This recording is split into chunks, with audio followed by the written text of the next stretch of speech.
नहीं, मेरी प्रतिक्रिया यही है कि मुझे देश भर काम करने का मौका नरेंद्र मोदी जी ने किया है।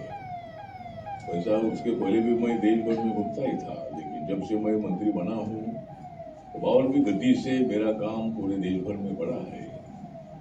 तो बाबा साहब अम्बेडकर जी की रुबा अगर हमारे ऊपर नहीं होती थी तो शायद मुझे ये मौका नहीं मिलता था, और नरेंद्र मोदी जी का, अमित शाह जी का आशीर्वाद नहीं होता था तो भी ये इतना संभव नहीं था।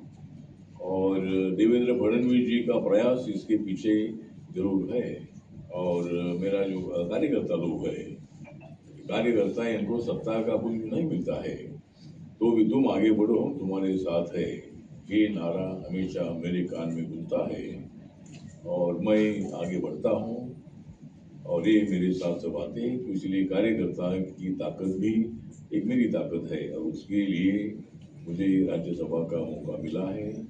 और मैं गरीब, वंचित और महिला है, युवा है, अल्पसंख्यक है, सभी वर्गों के लिए मैं काम करता रहूँगा। अठौले साहब, केंद्र में भारतीय जनता पार्टी आपको पद दे देती है, लेकिन निचले स्तर पर कार्यकर्ता दिल जान लगाकर मेहनत करता है, लेकिन चुनाव के मौके पर सिर्फ उसको लॉलीपॉप दिया जाता है, आश्वासन दिया जाता है, हम तुमको कॉप में ले लेंगे, हम आपके पार्टी के पदाधिकारी को बड़ा पद देंगे, लेकिन उन्हें कोई भी पद नहीं दिया जाता है, सिर्फ केवल वो चुनाव के मौके पर आश्वासन दिया जाता है। बात सही है कि बात जो आपके मन से मैं समझ लूँ कि भाई हमको नहीं मिलता है, लेकिन मिलना चाहिए, मेरी मांग हमेशा रही है। बहुत ज़्यादा सीट ना भी सही, लेकिन 2-3 सीट, 1-2 सीट और कई जगह पर सीट मिली भी है। हमने ये भी प्रस्ताव रखा था कि भाई हमारी पार्टी का सिंबल यहाँ नहीं है, मतलब गन्ना किसान तो है लेकिन अभी तक हमारी पार्टी को कोई मान्यता नहीं है, लेकिन हम बीजेपी के सिंबल पर लड़ेंगे, लेकिन आरपीआई करके हमको सीट दीजिए।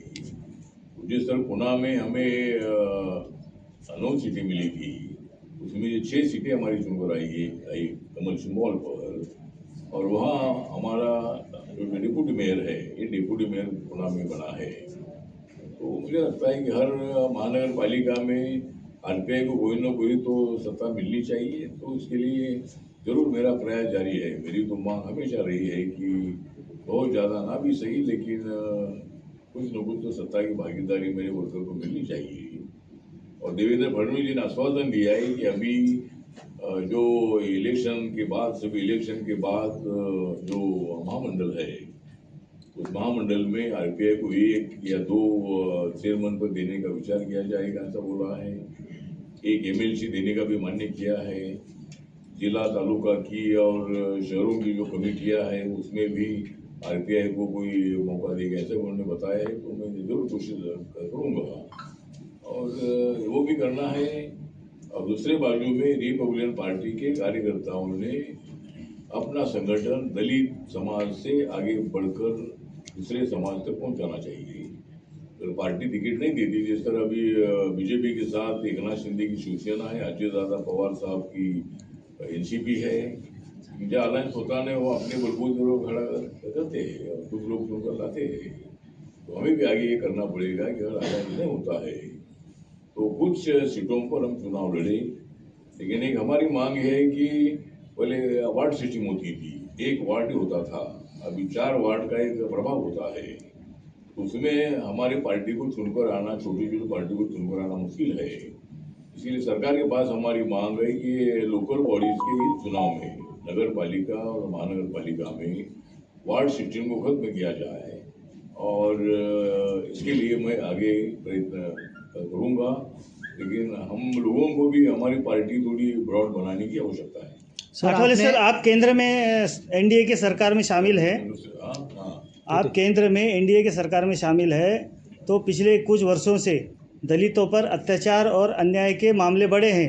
इस पर चंद्रशेखर आज़ाद तो आवाज़ उठाते हैं, लेकिन आप कभी आवाज़ उठाते दिखाई नहीं देते। नहीं, आवाज़ उठाते मतलब अभी वो तो मेंबर ऑफ पार्लियामेंट है और मैं मिनिस्टर हूँ, तो आवाज़ उठाने का तो मतलब ऐसा मैं भी आवाज़ उठाता हूँ। जहाँ भी कोई एट्रोसिटी होती है वहाँ मैं जाकर आता भी हूँ, लेकिन पार्लियामेंट में मतलब एज ए मिनिस्टर हम ऐसा आवाज़ नहीं उठा सकते हैं। लेकिन अत्याचार नहीं होना चाहिए, उसके लिए मेरा मंत्रालय वो देखता है। एट्रोसिटी एक्ट के अंतर्गत जो भी केसेस होती है वो ना हो, उसके लिए इंटरकास्ट मैरिज को बढ़ावा देना, गांव गांव में दलित सवर्णों को इकट्ठा करना और दलित पर अत्याचार ना हो इसके लिए हमारा मंत्रालय प्रयत्न करता भी है। मैं खुद भी प्रयत्न करता हूँ, लेकिन आवाज उठाने का विषय नहीं। मैं तो आवाज उठाकर ही मैं इधर आया हूँ। इसलिए मैं जहाँ भी अत्याचार होता है उनको न्याय देने की कोशिश मेरी तरफ से भी एज ए मिनिस्टर होती है और अत्याचार ना हो इसके लिए हमारा प्रयत्न जारी है। और इसके लिए मुझे लगता है कि समाज में काफ़ी एकता पैदा हो रही है, लेकिन कुछ लोगों की मेंटेलिटी है कि दलित पर आज भी अत्याचार होते अच्छी बात नहीं है, तो नहीं होना चाहिए। इसके लिए समाज के सभी घटकों ने, सभी पॉलिटिकल पार्टीज ने ये कोशिश करनी चाहिए कि किसी भी गांव में दलित पर अत्याचार ना हो। अठौली साहब, आपने कहा कि मोदी जी चाहते हैं कि युद्ध नहीं चाहते, वो बुद्ध चाहते हैं, लेकिन आज भी उन्हीं के सत्ताधारी महाराष्ट्र में अलग अलग बयान दे रहे हैं उनके नेता द्वारा। आप क्या संदेश देना चाहेंगे और आपकी क्या प्रतिक्रिया है? क्या क्या के बारे में? आप बता रहे कि मोदी जी युद्ध नहीं चाहते, बुद्ध चाहते हैं, हाँ। लेकिन आज भी उन्हीं के सत्ताधारी नेता महाराष्ट्र में कई अलग अलग बयान देते हैं विशेष समुदाय को लेकर। आपकी क्या प्रतिक्रिया है?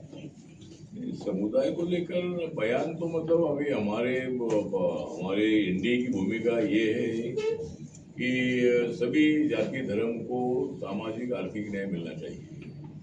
जो योजनाएं मोदी सरकार ने बनाई है, इस योजनाओं में जनधन योजना है, आवास योजना है, उज्ज्वला योजना है, आयुष्मान भारत योजना है, 10% EWS को आरक्षण है। तो ऐसी जो भी योजनाएं बनी है उसमें माइनॉरिटी को कुछ नहीं मिलना चाहिए ऐसा बिल्कुल नहीं है।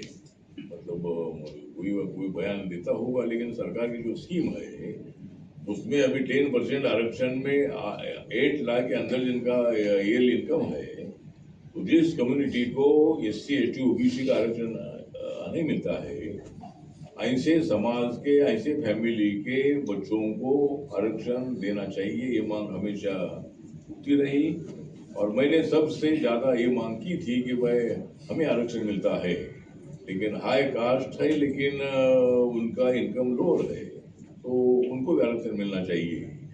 तो हमारे सरकार ने 6 साल पहले निर्णय लिया और इसका फायदा हिंदू, मुस्लिम, सिख, ईसाई, लिंगायत, जैन जो भी इस कैटेगरी में बैठते सबके लिए है। इसलिए आपने जो सवाल पूछा है कि कोई बयान कोई देता होगा, लेकिन सरकार की भूमिका सबका साथ सबका विकास की है।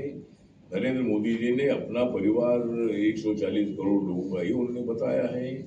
वैचारिक भूमिका कोई अलग अलग हो सकती है, लेकिन सरकार की भूमिका सबको साथ में लेने की है।